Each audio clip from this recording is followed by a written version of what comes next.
Hello viewers, இது உங்கள் அறுசுவை அப்டேட்.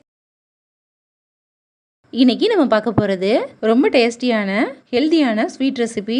நம்ம எப்போவுமே ஸ்வீட்னா ரவா கேசரி, சேமியா கேசரி சட்டுன்னு செய்வோம். இன்னைக்கு கோதுமை ரவை வச்சு ரொம்ப சூப்பராக கேசரி பண்ண போகிறோம். வெள்ளை சக்கரை சேர்க்காம வெல்லம் சேர்த்து நல்லா ஹெல்தியாக செய்யலாம். வீடியோவுக்கு போகிறதுக்கு முன்னாடி நம்ம சேனலில் போடுற வீடியோஸ்க்கெலாம் லைக் பண்ணாமே நிறைய பேர் பார்த்துட்டு இருக்கீங்க.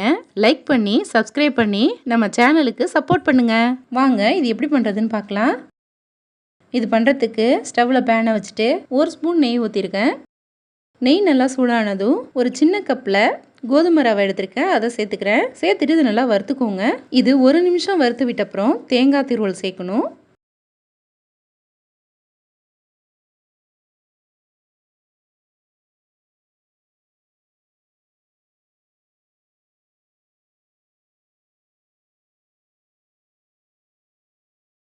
இப்போது வறுத்து விட்டுட்டேன். இதில் அரை மூடி தேங்காவை துருவி வச்சுருக்கேன், அதை சேர்த்துக்கிறேன். சேர்த்துட்டு இது ரெண்டுமே நல்லா சேர்ந்து வறுபடணும். ஸ்டவ்வை மீடியம் ஃப்ளேமில் வச்சுக்கிட்டே இதை நல்லா வறுத்துக்கோங்க. இது வறுபட்டு நல்லா வாசனை வரும், அது வரைக்கும் இதை வறுத்துக்கணும்.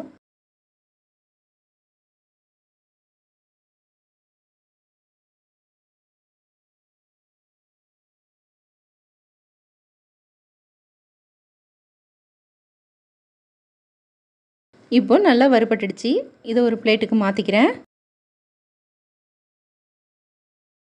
அதே பேனில் 1 கப்பு ரவைக்கு 3 கப்பு தண்ணி சேர்க்கணும். இப்போது இதில் 2 கப்பு தண்ணி சேர்த்துக்கிறேன்.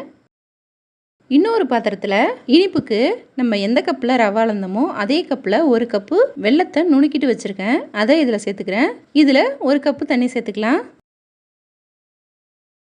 இது கொதித்து வெல்லம் நல்லா கரைஞ்சி வந்தால் போதும், பாகுபதம் தேவையில்லை. இது அப்படியே கொதிக்கட்டும். இப்போ பேனில் சேர்த்த தண்ணி நல்லா கொதித்து வந்துருச்சு. நம்ம வறுத்து வச்சுருந்த தேங்காய் ரவை கோதுமையை இதில் சேர்த்துக்கலாம். சேர்த்துட்டு ஒரு முறை நல்லா கலந்து விட்டுடுங்க. ஸ்டவ்வை லோ ஃப்ளேமில் வச்சுட்டு இதை ஒரு 5 நிமிஷம் மூடி போட்டு மூடி வச்சிங்கன்னா நல்லா சாஃப்டாக வெந்து வந்துடும். இதில் இனிப்பு அதிகப்படுத்தி காமிக்க ஒரு சிட்டிகை உப்பு சேர்த்துக்கோங்க. சேர்த்துட்டு கலந்து விட்டுடலாம்.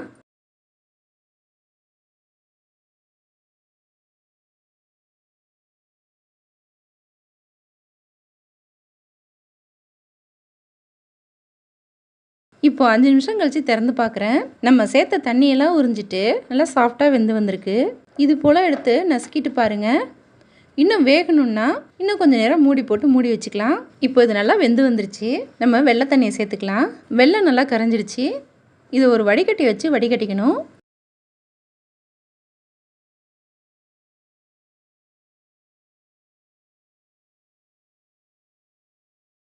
இப்போ நல்லா கலந்து விட்டுட்டு லோ ஃப்ளேம்லேயே இந்த தண்ணி வற்றி வர வரைக்கும் வேக வச்சுக்கோங்க. இடையிடையே திறந்து பார்த்து கலந்து விட்டுக்கணும். நம்ம முன்னாடியே இனிப்பு சேர்த்துட்டோன்னா இது வெந்து வராது. ரவை கோதுமைங்கிறதுனால இது வெந்து வரத்துக்கு நேரம் எடுக்கும். அதனால தான் இதை தனியாக வேக வச்சுட்டு அதுக்கப்புறம் நம்ம வெள்ளை தண்ணியை சேர்த்துக்கிறோம்.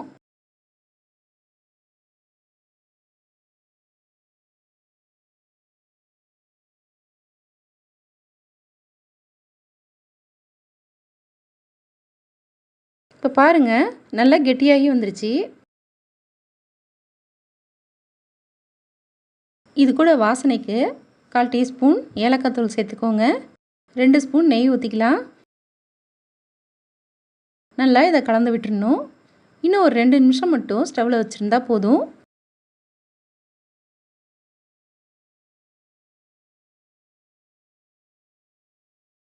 இப்போது நம்மளோட சூப்பரான ஸ்வீட்டு தயாராகிடுச்சு. இதில் எந்த கலருமே சேர்க்கல, வெள்ளை சக்கரை சேர்க்காம ரொம்ப சூப்பராக செய்து முடிச்சாச்சு.